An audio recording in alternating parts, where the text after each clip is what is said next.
بسم اللہ الرحمن الرحیم الحمد للہ وحدہ والصلاة والسلام علی من لا نبی بعدہ اما بعد فاعوذ باللہ من الشیطان الرجیم بسم اللہ الرحمن الرحیم انما یتقبل اللہ من المتقین صدق اللہ العظیم۔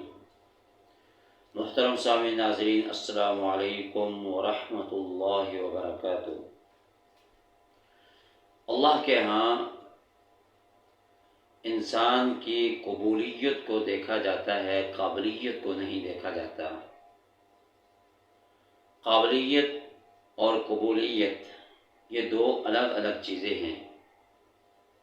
قابلیت کیا ہے کہ انسان علم کے اعتبار سے، مال و دولت کے اعتبار سے، حسب و نسب کے اعتبار سے، حسن و جمال کے اعتبار سے کہ اس کے اندر قائدانہ صلاحیتیں موجود ہوں، یہ دنیا کی ساری چیزیں ہونے کے باوجود اگر وہ بندہ اللہ کے ہاں محبوب پسندیدہ نہ ہو تو یہ خطرے کی بات ہے۔ قابلیت تو ہے لیکن اللہ نے اس کو قبول نہیں کیا۔ قبولیت کیا ہے؟ قبولیت یہ ہے کہ وہ اللہ کے ہاں مقبول بھی ہو جائے۔ اللہ کو اپنے بندے کی عاجزی پسند ہے، انکساری پسند ہے۔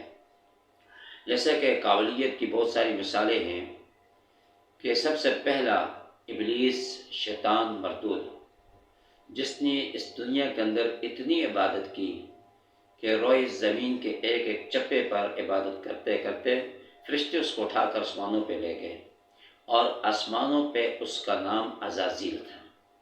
لیکن جب اللہ نے حکم دیا آدم علیہ السلام کو سجدہ کرنے کا تو تمام فرشتے آدم علیہ السلام کے سجدے میں گر پڑے۔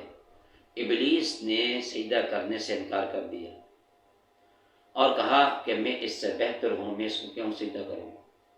تو ابلیس کے اندر عالم بھی تھا، عابد بھی تھا اور عارف بھی تھا۔ مولانا اشرف علی تھانوی رحمۃ اللہ تعالیٰ نے لکھا ہے کہ ایک صفت اس کے اندر نہیں تھی، وہ عاشق نہیں تھا۔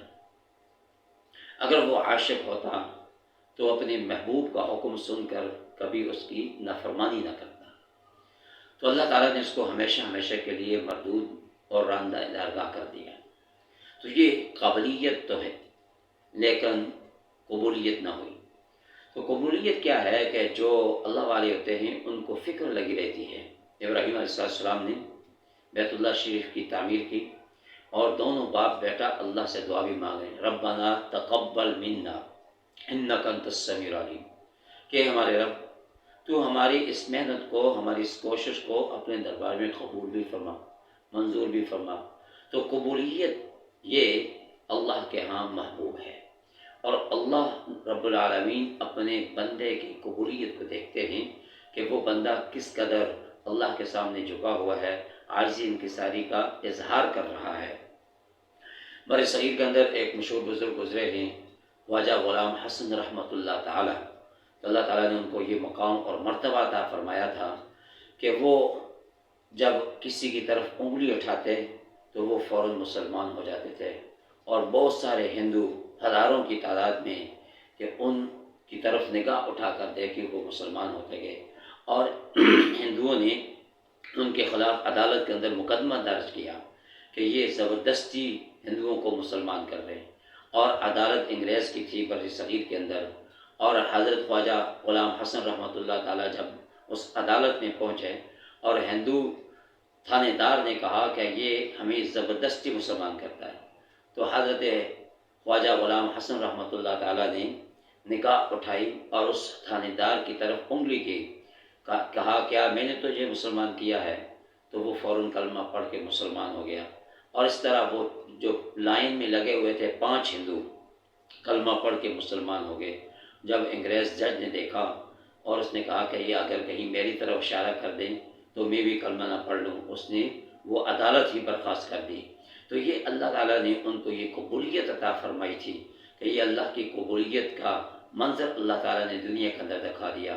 اور اس طرح حضرت خواجہ اجمیر رحمۃ اللہ تعالیٰ، معین الدین چشتی اجمیری رحمۃ اللہ تعالیٰ، کہ یہ اللہ والے تھے اور ان کو سلطان الہند کہا جاتا ہے کہ یہ ہند کا کا بادشاہ تھا کہ 7 لاکھ ہندو ان کے ہاتھ پہ کلمہ پڑھ کر اسلام میں داخل ہوئے، اور تاریخی روایت میں آتا ہے، ان کی سیرت میں لکھا ہے کہ 90 لاکھ مسلمان ان کے مرید بنے۔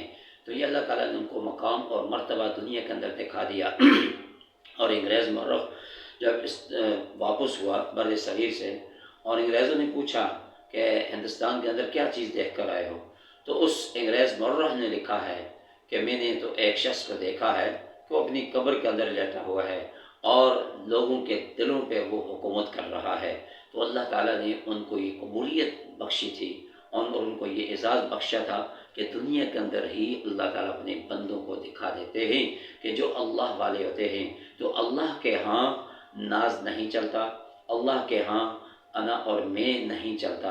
جو انسان اپنے اندر کے میں کو مٹا دیتا ہے اور تکبر اور غرور اور ریاکاری کو ختم کر دیتا ہے، تو اللہ تعالیٰ اس کو یہ شرف بخشتے ہیں قبولیت والا، اور اس کے اندر عاجزی انکساری پیدا فرما دیتے ہیں، اور وہ نیاز مندی اس کو عطا کر دیتے ہیں۔ تو یہ اللہ کے ہاں قبولیت کو دیکھا جاتا ہے، قابلیت کو نہیں دیکھا جاتا۔ دعا فرمائے کہ اللہ تعالیٰ ہم سب کو جو کچھ خاص اس پر عمل کرنے کی توفیق عطا فرمائے۔ وآخر دعوانا ان الحمد للہ رب العالمین۔